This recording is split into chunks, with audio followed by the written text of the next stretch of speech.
Abba Father, you are so good. Ikaw ang pinagtutularan ng lahat ng mga tatay sa pagiging good, pagiging faithful, pagiging loving, pagiging caring, pagiging responsible. Thank you, Abba Father, for who you are in our lives.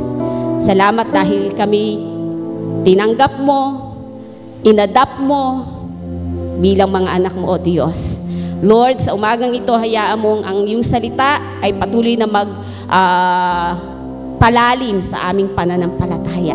Lalo namin maranasan ang iyong kabutihan, ang iyong kagandahang loob, ang iyong Panginoong napakalawak na pagmamahal sa bawat isa. Truly, Lord, ang aming Panginoong pag-upo, ang aming pagtayo, ang bawat gagawin namin, pakikinig ko, Lord, ay magbigay kapurihan at kaluwalhatian sa iyo, Panginoon. Tulad ng sinabi sa awitin, panatag ang aming loob dahil sa kabutihan mo. Lord, hindi kami mangangamba, hindi kami matatakot dahil ang Ama naming nasa langit, ang Diyos na may-ari ng langit at lupa, ay nakakaalam, nakababatid ng aming sitwasyon, ng aming kalagayan sa oras na ito. Hayaan mo masamba ka namin, mabigyan ka namin, Panginoon, ng marapat na oras na pagsamba at pasasalamat sa pangalan ni Jesus. Amen and amen. Praise the Lord. So happy Father's Day po. The Bible is very clear about ang tatay po sa inyong mga tahanan should be or must be the spiritual father or the spiritual leader at home. Mga nanay, kahit na po gaano po tayo kagagaling at katatalento at katatalino, sa bahay po ang ating mga tatay, ang asawa po, lalaki, ang siya pong spiritual leader. Amen? Amen po ba? Kasi yan po ang biblikal. Okay? Para po maging maayos po ang ating pong mga tahanan, let our tatay, ama, papa, daddy, hindi ang anak ang leader ng bahay, lalong hindi rin po ang nanay. Ang tatay, ang spiritual leader po ng ating mga tahanan at siya po ay dapat po nating iginagalang. Amen? Mga anak, pinapakita nyo pa ba ang inyong paggalang sa inyong mga magulang, ang respeto? Hindi makasagot ang mga anak. Guilty. Guilty ang mga anak. So, ang Biblia, pag ang ating pundasyon, di ba sinabi yung kanina, ang Biblia ang ating pundasyon. Therefore, at kilalanin natin ang mga tatay, ang spiritual leader sa bahay. But, earthly fathers are not perfect. Baka kaya hindi nyo ginagalang, hindi nyo nirerespeto kasi nagkamali. Gumawa ng hindi tama ang inyong tatay, hindi nyo na ginagalang. Earthly fathers are not perfect. Pero, kailangan pa rin natin silang irespeto at igalang. Amen? Lahat tayo may tatay. Maaaring yung ibang nandito ay yung tatay ay nasa piling na ng Diyos. Pero magpasalamat pa rin tayo dahil ang ating Diyos Ama ay nagpapakaama sa iyo. Amen? Meron tayong malalapitan, meron pa rin tayong matatakbuhang tatay. So, sa Bible, dahil nga ang Bible ay kompletos ricados, hindi siya naglihim sa atin that fathers aren't perfect. Earthly fathers aren't perfect. Even yung mga lingkod ng Diyos na tumayong tatay ay hindi perfect. Amen? Kaya wag niyo pong expect lahat ng tatayo ditong pastor niyo ay perfect. May mga pagkukulang din po yan. May mga pagkakasala rin po.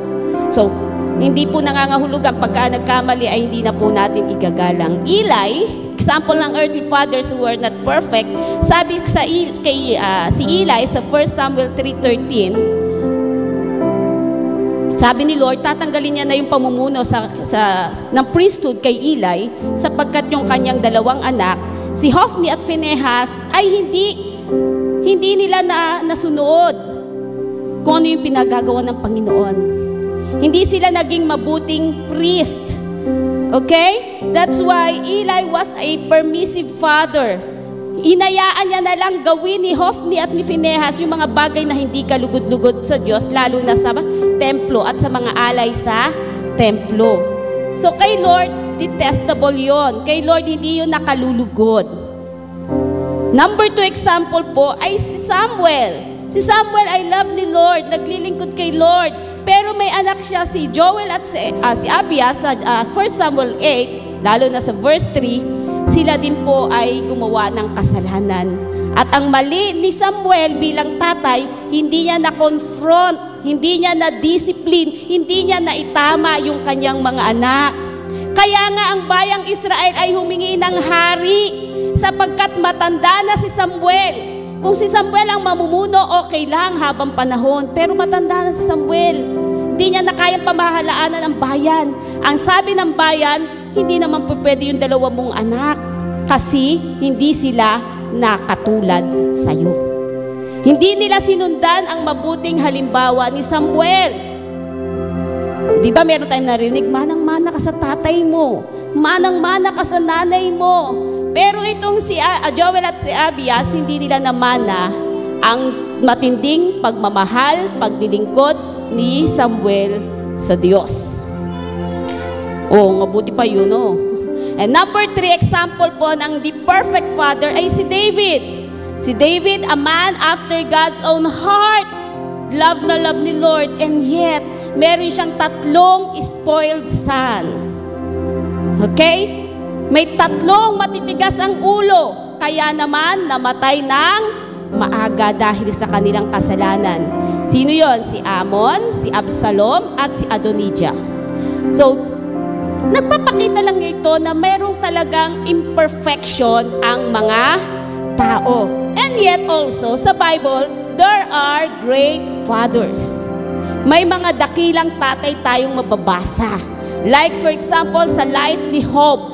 Si Job, sabi dyan sa Job 1:4-5, every time na mayroong pagtitipon, pagdiriwang na ginagawa ang mga anak, pagkatapos noon, madaling araw pa lang gigising na kaagad si Job at mag-aalay sa Diyos in behalf of his children dahil baka may ginawang kalapastanganan ang kanyang mga anak sa harapan ng Diyos. So ang ama ay tumatayong intercessor ng mga anak. Hello mga tatay, nananalangin po ba kayo para sa inyong mga anak? Amen. Like Job. And number 2 example, syempre, love na love natin yung story, the father of the prodigal son. Na hindi na tiningnan, inalam ang kanyang kalagayan. Ang mahalaga sa kanya, maipakita niya ang kanyang napakadakilang pagmamahal, hindi lang dun sa alibughang anak, lalo na din dun sa kanyang panganay na anak, na hindi naramdaman yung matinding pagmamahal ng kanyang. Dayan, ito, ang daming upuan dito. Ayan, praise the Lord. So, the father of the prodigal son. And number 3, na nakita ko pong example ng great father, ay si Jairo, o si Jairus. Sa Mark 5:21-24 and 35-43. Diyan po tayo pupunta sa buhay ni Jairo o ni Jairo. So, ang topic po natin ngayong umaga is a desperate love of a father. Again, a desperate, ano ba yung desperate? Humingi ako ng tulong kay Google. Sino mahilig humingi ng tulong kay Google? Pinatagalog ko yung desperate. Alam nyo, tinulungan ako ni Google. Ang Tagalog ng desperate ay desperado. Tinulungan niya talaga ako mabuti. Desperado. Ang desperadong pagmamahal ng isang tatay. Grabe, no? So, Mark 5:21-24 and 35-43. Open your Bible and let's read it.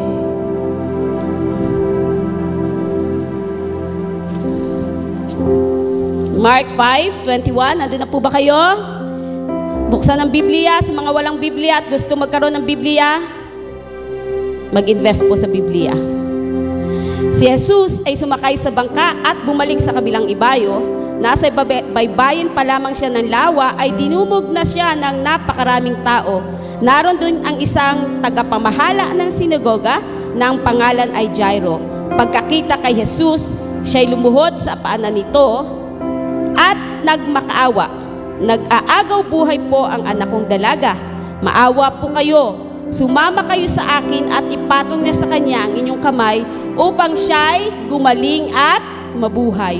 Sumama naman si Jesus, ngunit sumunod din sa kanya ang napakaraming tao, kaya halos maipit na siya. Talon tayo sa verse 35. Habang nagsasalita pa si Jesus, may ilang taong dumating mula sa bahay ni Jairo. Patay na po ang inyong anak, wag na po ninyong abalahin ang guro, sabi nila.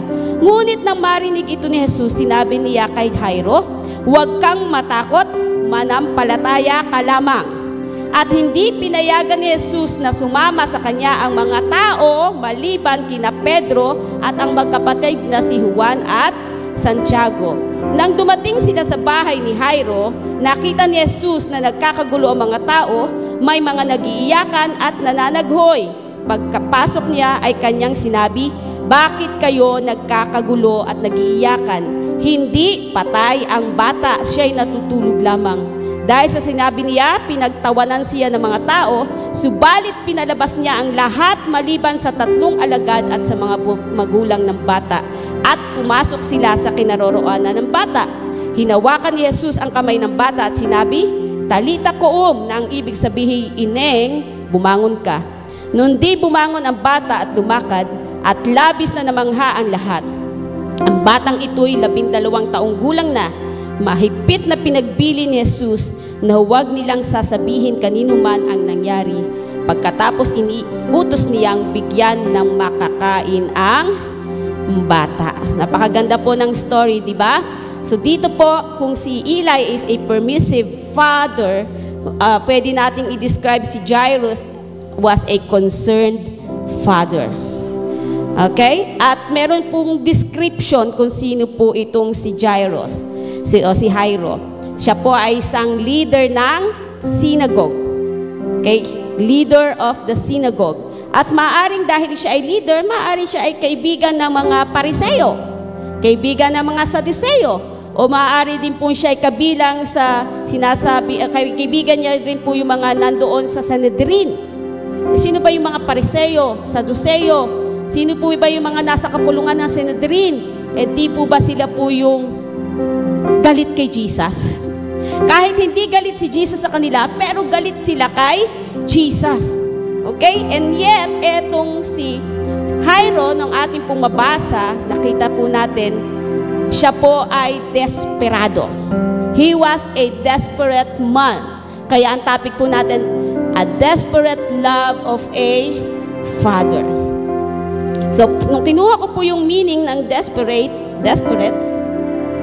ang sabi dyan sa English, ito ay paglalarawan ng ibig sabihin reckless, extreme, excessive, malubhana, grabe.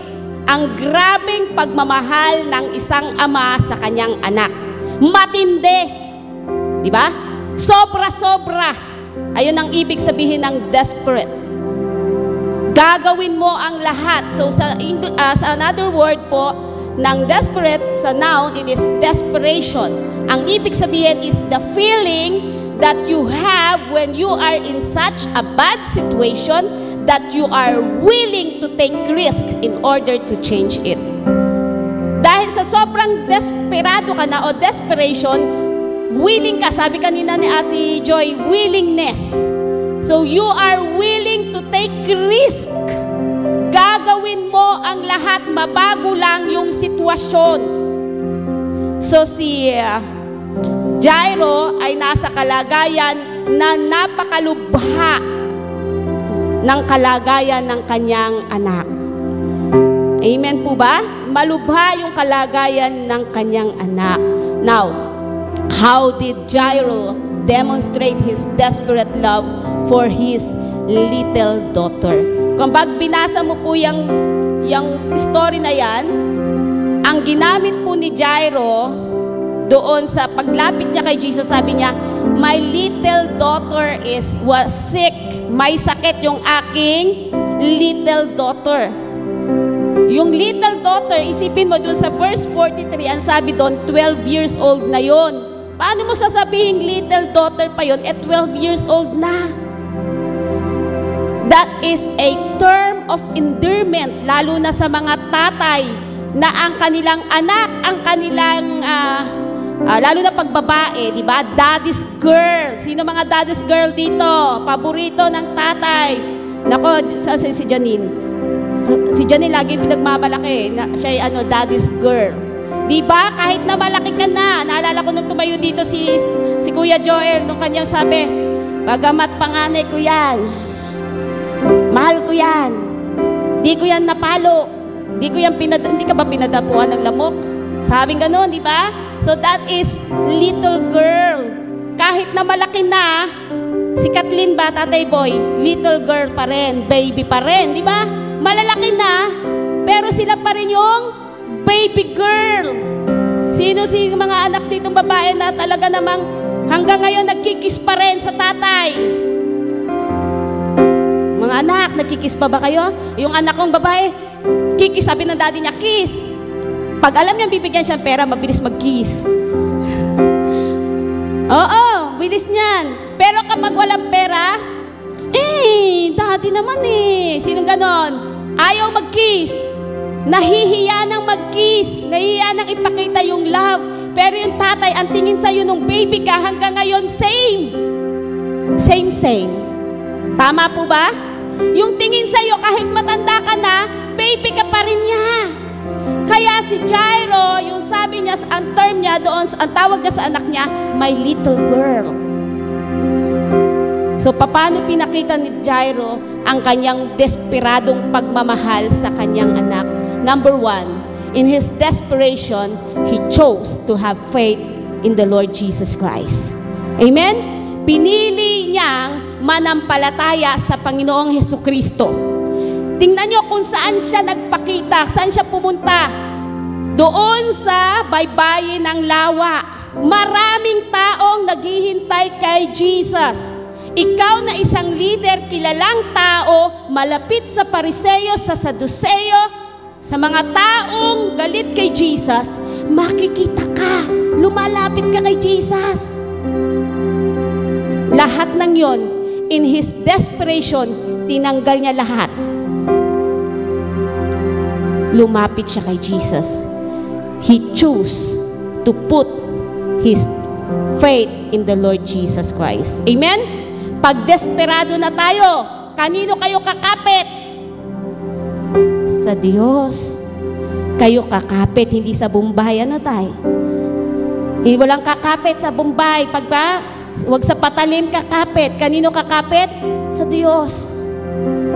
In his desperation, he chose to have faith in the Lord. Paano mo masasabing may pananampalataya si Jairo kay Lord Jesus? Basahin uli natin. Sabi sa verse 22. Naroon din ang isang tagapamahala ng sinagoga na ang pangalan ay Jairo.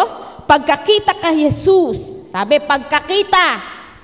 Pansinin nyo, ang dami doon tao sabi doon sa verse 21, napakaraming taong naghihintay kay Jesus at sumingit pa doon si Jairo. Pagkakita niya kay Jesus, baba pa lang siguro, bumababa pa lang sa bangka. Anong ginawa niya? Lumuhod na siya sa paanan nito. Wow! Verse 23, nagmakaawa. Siya ay lumuhod, siya ay nagmakaawa sa Diyos. Ganun niya ipinakita ang kanyang pananampalataya sa ating Panginoong Hesukristo. A ruler of the synagogue, kinalimutan niya ang kanyang posisyon. Nagpatira pa siya sa harapan ng ating Panginoon para ipakita ang kanyang pananampalataya. Mga tatay, huwag po tayong mahiyang lumapit sa Diyos. Huwag po tayong matakot na ipakita ang pananampalataya natin sa Panginoon. Hindi lahat ng bagay na nangyayari po sa ating pamilya ay kaya po nating dalahin. Meron po tayong Abba Father na pwede po nating takbuhan at lapitan. Pwede po tayong lumuhod, humingi ng tulong sa Diyos. At napakaganda po niyang makita ng inyong mga anak habang sa paglaki nila, na nakikita nila ang kanilang tatay ay marunong lumuhod, manalangin, lumapit sa Diyos. Amen po ba? Hallelujah! And dito po, paano niya pa rin po pinakita ang kanyang pananampalataya? Sabi niya, nagmakaawa siya sa Diyos. sabi dito, nagmakaawa sa Panginoong Hesus. And ano nangyari? His faith was answered. Kung babasahin natin yung verse 24, ang sabi po dito, verse 24, sumama naman si Jesus. Kaya answered prayer na siya. Pero akyat tayo sa verse 23, ang sabi dito sa verse 23, nag-aagaw buhay po ang anak kong dalagita, maawa kayo, sumama kayo sa akin, ipatong nyo sa kanyang inyong kamay upang siya ay gumaling at mabuhay. So there are 4 prayer requests. May 4 na prayer request kaagad si Jairo. Number 1 prayer request, sumama po kayo sa akin. Number 2 prayer request, ipatong nyo po ang inyong kamay sa aking anak. Number 3 prayer request, gumaling po ang aking anak. Number 4 prayer request, mabuhay po ang aking anak. Sumagot kaagad si Lord. Number 1 na prayer request niya, sumama si Jesus. Sagot sa verse 24, sumama nga si Jesus kay Jairo. Answered prayer? Yes. Sa tingin nyo, nasaan ngayon ang faith ni Jairo? Tumaas ba? Yes, kapag tumutugon ang Diyos sa inyong panalangin, ano nararamdaman nyo? Nag-a-arise ang inyong pananampalataya, tumataas. Pero ang faith dapat ay natetest, na-challenge. So bilang isang tatay na desperado para sa kagalingan ng kanyang anak, yung unang tugon pa lang ni Jesus Christ ay malaking impact na magpatuloy siyang manampalataya sa Diyos. In his desperation, Jairus chose to have faith in the Lord. Amen po ba? Number 2, in his desperation, Jairus chose to wait patiently before the Lord. Sabihin nyo nga, wait patiently. Hindi basta mag-wait ka lang, dapat wait patiently before the Lord. So, alam naman natin yung story na to after ng verse 24. Sabi dyan after ng verse 24. Ngunit sumunod din sa kanya ang napakaraming tao kaya't halos maipit na siya. And pagdating dun sa verse 25 to 34, may another story ng pagpapagaling ng Panginoon. Doon sa babaeng inaagasan ng 12 taong naagasan ng dugo. So may nangyari pangyayari na nagpa-delay kay Jesus na pumunta sa bahay ni Jairo.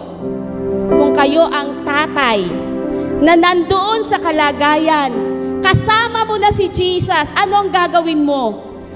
Nag-aagaw buhay ang iyong anak, malayo pa ang bahay mula dun sa baybay dagat. Anong gagawin mo kay Jesus?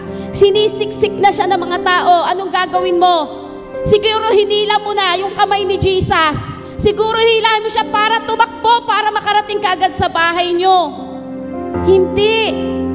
Sa tingin nyo, nung panahon na si Jesus ay nagpapagaling doon sa babae na may sakit, may karamdaman, nasaan si Jairo? Mga tatay, nasaan si Jairo? Mga anak, nasaan si Jairo nung panahon na si Jesus ay nagpapagaling? Ano kaya ang tumatakbo sa isipan ni Jairo nung oras na yon? Kayo po, pag na-stuck sa traffic, importante yung lakad mo. Ano yung feeling? Di ba inis na inis ka na? Mawawala yung transaction, pirma na lang, naku, malilate ka pa dahil sa traffic na yan. Ano yung feeling mo? Oh, come on, bakit ngayon pa? Parang gusto mo mula dun sa, bumaba ka, takbuhin mo, makarating ka lang, di ba? Sa tingin nyo, ano yung damdamin na meron si Jairo habang nangyayari yung pagpapagaling? He waited patiently before the Lord. Yun ang pinakamahirap na proseso sa buhay Kristiyano. Ang maghintay sa tulong, sa pagsagot ng Diyos, lalo na alam mong kailangan mo ito.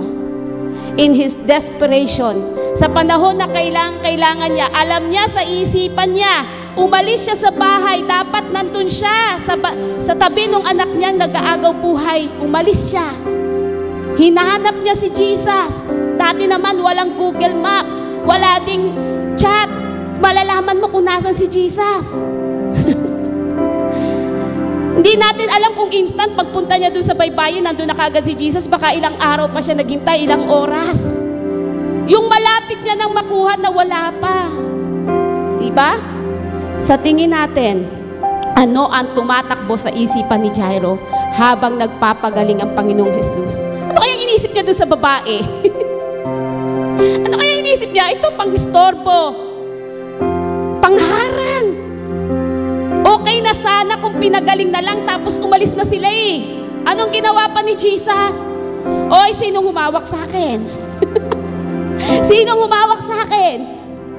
Ang dami pang ginawa ni Jesus na conversation. Alam ba ni Jesus yung ginagawa niya? Alam ni Jesus ang ginagawa niya. Yung faith na inilagay ni Jairo kay Jesus, in an instant tinetest na ni Jesus. Amen. Kung totoo yung faith mo, o dahil may faith ka lang dahil may pangailangan ka. Lumapit ka lang ba dahil may pangailangan ka? Amen. Every day, ang ating pananampalataya ay tinetest para ito'y mag-grow, mag-grow, and mag-grow. So what was on Jairo's mind? Habang siya ay naghihintay, hindi mo alam kung nakaupo ba siya, nakatindig ba siya, o naggaganyan. Sino mahilig magganto? Alam niyo, pag ako, yung ihahati ni Bishop, yung alam kong oras ka na malilate na ako, naggaganyan na ako. Inip na ako. Wala naman ako magawa. Kung magbabiyahe ako, mas malilate, hindi ba? So maghihintay ako sa driver. Si Jairo naghintay. He waited patiently before the Lord. We can feel. Isipin niyo po yung kalagayan niyo, mga tatay, kung kayo po nasa kalagayan ni Jairus. Mararamdaman mo yung frustration niya. Mararamdaman mo na parang nabigo siya. Ang taas na eh, sasama na sa kanya si Jesus. Tapos biglang may humarang. Mararamdaman mo yung frustration na nabubuo. Yung tumatakbo sa isipan niya. Ano na kaya nangyari sa anak ko?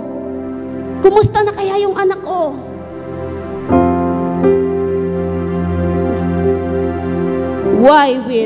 Bakit kaya hindi umalis, no? Where was Jairus during all this time? Yung nangyayari, nasan kaya si Jairus ng oras na yan? What was going through Jairus' mind? Ano yung tumatakbo sa isipan ni Jairus ng oras na yan? And why did Jairus stay? Bakit na naghintay? Bakit nanatili si Jairus? Wala kayong maririnig na sinabi niya habang nag-minister si Jesus dun sa babae, Jesus, nag-aagaw buhay na po anak ko. Hindi siya sumausaw. Hindi siya nakialam. Yung mga alagad niya pa nga medyo sumasagot-sagot, di ba? But Jairus, why did he stay? Kasi alam niya, si Jesus lang ang kanyang only hope. Amen? Ang tanging pag-asa niya lamang para sa kagalingan ng kanyang anak ay ang Panginoong Jesus. Tayong lahat, manatili tayo sa presensya ni Lord kasi siya lang yung ating pag-asa. Amen? May nadadanas, minsan dumadaan kayo sa pagsubok, dumadaan kayo sa hamon ng buhay. Huwag po kayong bumitaw kay Lord. He is our only hope. Siya lang ang ating pag-asa. Huwag kayong aalis sa presensya ni Lord. Sabihin mo sa katabi mo, huwag kang aalis sa presensya ni Lord. Mapapahama ka. Outside the presence of the Lord, there is a great danger. Lagi yan sinasabi sa atin ni Bishop. Outside His presence, malaking panganib po ang nakaamba. So stay in the presence of the Lord because He is our only hope. And why didn't Jairus leave? Kasi wala na siyang mapupuntahan. Wala na siyang tatakbuhan maliban sa Diyos. Kaya siya ay nanatili. So mga tatay, sa oras na ito, it's okay po na makita ng inyong mga anak ang inyong frustration kasi hindi po kayo Superman. Hello? Kapag hindi nyo po na ibibigay lahat ng pangailangan ng inyong mga anak, it's okay. Kasi hindi po kayo si Lord, great provider. Pero ang nakikita ng inyong mga anak, sa inyong frustration, marunong kayong lumapit at maghintay sa Diyos. Ituro nyo sa mga anak nyo paano maghintay sa tugon ng Panginoon. Amen? Huwag na po kayong mangako mga tatay nang hindi nyo po kayang gawin. Nafu-frustrate din po ang inyong mga anak. Ituruan nyo po ang inyong mga anak na umasa, lumapit, maghintay sa Diyos Ama na siyang kayang mag-provide ng lahat ng ating pangangailangan. Amen? It's okay for us to be frustrated. Huwag po tayong matakot na makita ng ating mga anak yung ating po mga failures. We are not perfect. May mga nagawa po tayo mga maling desisyon, pumalpak po tayo sa business, pumalpak tayo sa trabaho. We are not perfect. Napo-frustrate tayo sa sweldo, sa nangyayari. We are not perfect. Okay lang po yan makita po ng ating mga anak. Pero, mas magandang mapakita din po natin in our frustrations, we turn unto Jesus. Sa Diyos tayo lalapit. Hindi po tayo lalapit sa alak. Hindi po tayo lalapit sa bisyo. Ang lalapitan na tatakbuhan natin, ang Diyos. Sa Kanya tayo lalapit, hihingi ng tulong. Kasi walang may tutulong ang sanlibutan sa atin. Amen po ba? Good fathers, great fathers aren't perfect. Pero marunong yang dumulog, marunong yang lumapit, marunong yang magpakumbaba sa harapan ng ating Panginoon. Hallelujah. And number 3, in his desperation, he chose to trust everything in the Lord. Iba yung faith, iba yung trust. So in his desperation, sa sobra ng niyang desperate sa kanyang buhay, sa nangyayari, mas pinili niyang magtiwala sa Diyos. Amen? Mas pinili niyang magtiwala sa kakayahan ng ating Panginoon. Verse 35. Read your Bible. Verse 35. Habang nagsasalita pa si Jesus, may ilang taong dumating mula sa bahay ni Jairo. Patay na po ang inyong anak, huwag na po ninyong abalahin ang guro. Wow! Nung naghihintay siya, while he waited patiently before the Lord, nag-aagaw buhay yung kanyang anak, yun ang nasa isipan niya. Habang may buhay, may pag-asa. Pero si Jesus habang nagsasalita, di ba nagsasalita pa, hindi pa tapos magsalita si Jesus, eto na yung kanyang mga tauhan mula sa bahay niya. Ang sabi, patay na ang inyong anak, huwag nyo nang abalahin ang guro. Sa tingin nyo, ano naman ngayon ang feeling, ang nararamdaman ni Jairo that time? Nasaan na? Naku, nawala. May pagsisisi ba siya sa sarili niya sa tingin nyo? Ano kanya mararamdaman kung sana walang naging hadlang, walang kumuha ng oras ng aming paglalakad, pagtakbo ni Jesus papunta sa aking bahay, buhay pa sana yung aking anak. Pero sabi, huwag nyo nang abalahin kasi patay na ang inyong anak. But the great word, ang word ni Lord, kaya kailangan nagbabasa ng salita ng Diyos. Ang salita ng Diyos ay buhay. Ang salita ng Diyos ay ating kalakasan. Nung narinig ni Jesus yung salita, yung bad news na natanggap ni Jairo, ang sabi ni Jesus at verse 36, ngunit nang marinig ito ni Jesus, sinabi niya kay Jairo, huwag kang matakot, manampalataya ka lamang. Tapikin mo yung katabi mo, may pinagdadaanan yan. Huwag kang matakot, magtiwala ka lamang. May pinagpe-pray ba kayo?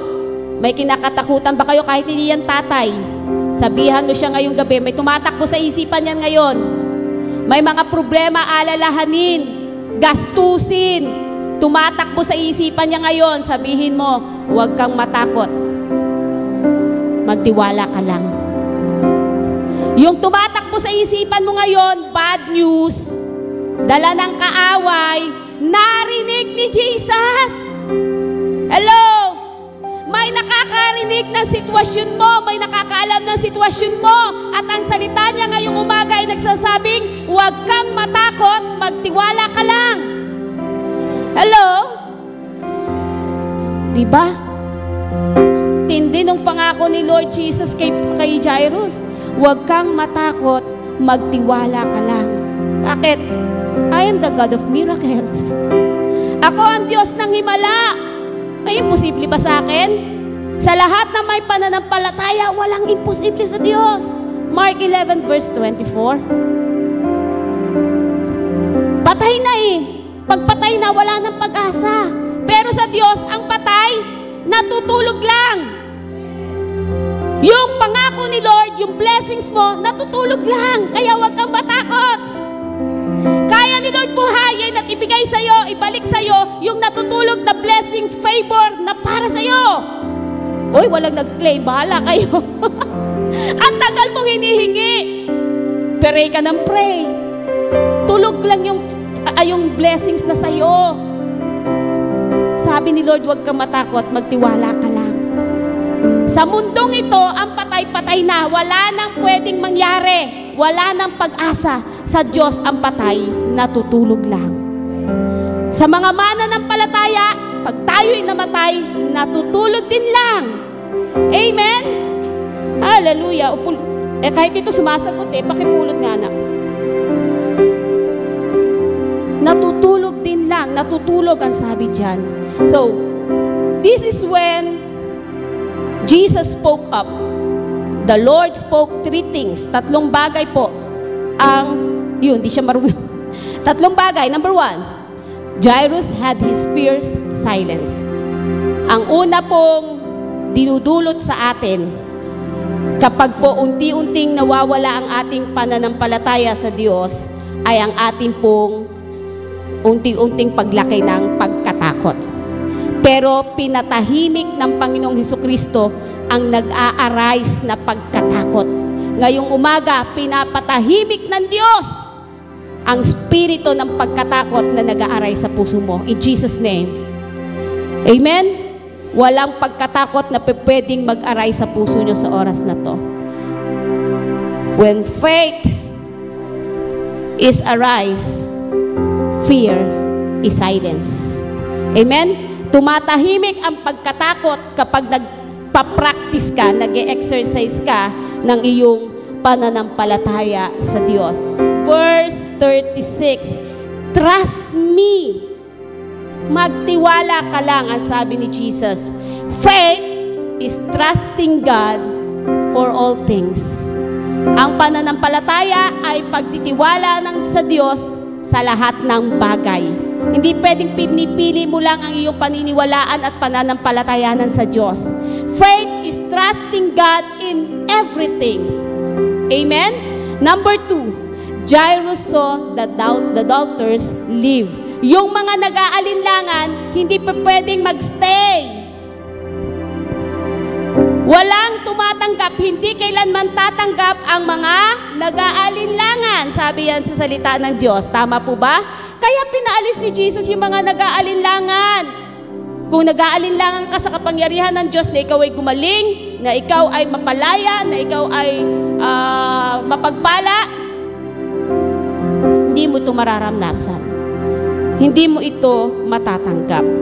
So verse 38 to 40, sabi dyan, hindi pinayagan ni Jesus sumama sa kanya ang mga tao maliban kina Pedro at ang magkapatid na Santiago at Juan. Nang dumating sila sa bahay, nandun na mga professional mourners, mga taga-iyak, mga professional yon, taga-luha, taga-sigaw, taga-wail.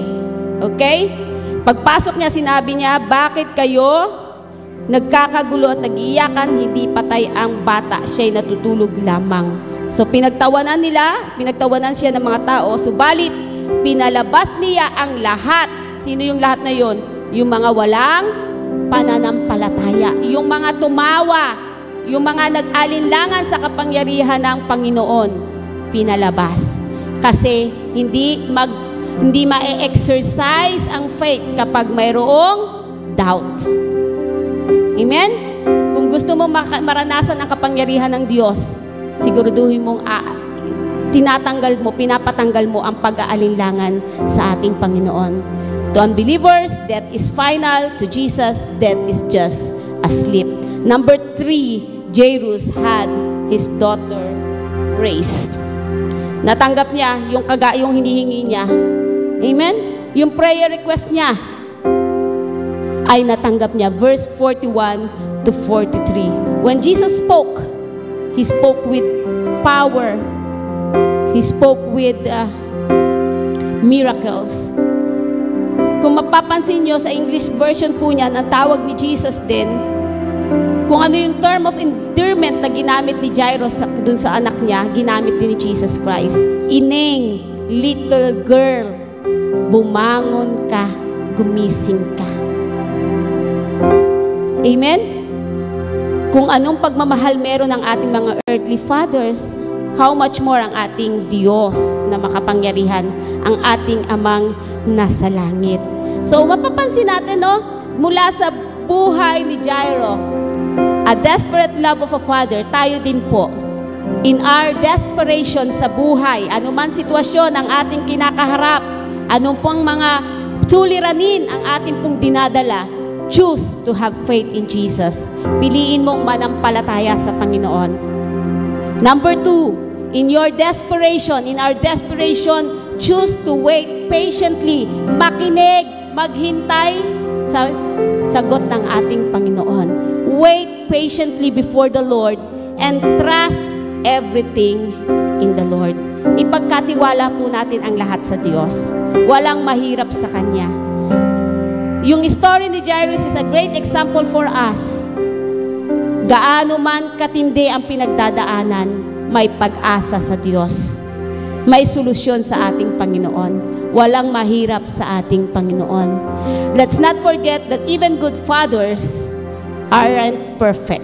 Kahit gaano kabuti ang inyong tatay, hindi rin yan perfecto. But there is one perfect. It is the Father in heaven. Isa lang ang perfect Father. Siya ang ating Diyos Ama. Ang sabi sa salita ng Panginoon, Psalms 68 verse 5, God is a father to the fatherless and defender of widows. Sa mga anak na wala na ang kanilang mga magulang, ang kanilang tatay, tandaan mo, may matindi kang amang nasa langit. Nag-aaruga sa'yo, nagmamahal sa'yo. He is the father to the fatherless. Sinabi niya, ako ang inyong tatay and the defender of the widows. Amen? Our Heavenly Father cares for His children. We are His children.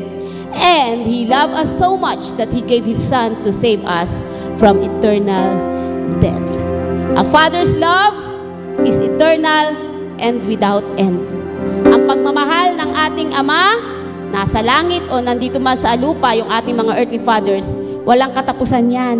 Ang pagmamahal ng tatay, pwede mo yan takbuhan kahit nung bata ka o hanggang ngayong matanda ka na, may pamilya ka na rin, pwede ka pa rin tumakbo sa iyong tatay. Okay, run to the Father's arm. Lapit ka pa rin sa ating Panginoon. Sabi sa 1 John 3 verse 1, see what kind of love the Father has given to us that we should be called children of God. Makita natin ano yung pagmamahal na ipinagkaloob sa atin ng ating Diyos Ama para tayo po ay tawaging mga anak niya. Amen? Praise the Lord. Let's give God the best clap offering. Oh, hallelujah, Jesus. We praise your name. We give you the highest praise. Thank you for your love, Lord. Thank you for your love as our Father in heaven. At maging sa mga tatay na nandito, O Diyos, patuloy mo kami, Panginoon, turuan na magtiwala sa iyo, manampalataya sa iyo, lumapit sa iyo, Panginoon, in our desperation. Lumapit, magtiwala, manampalataya kami sa Diyos na makapangyarihan sa aming buhay. We thank you, Lord Jesus. Let's give God the highest praise. We love you, Lord. Sharabasi ka na san.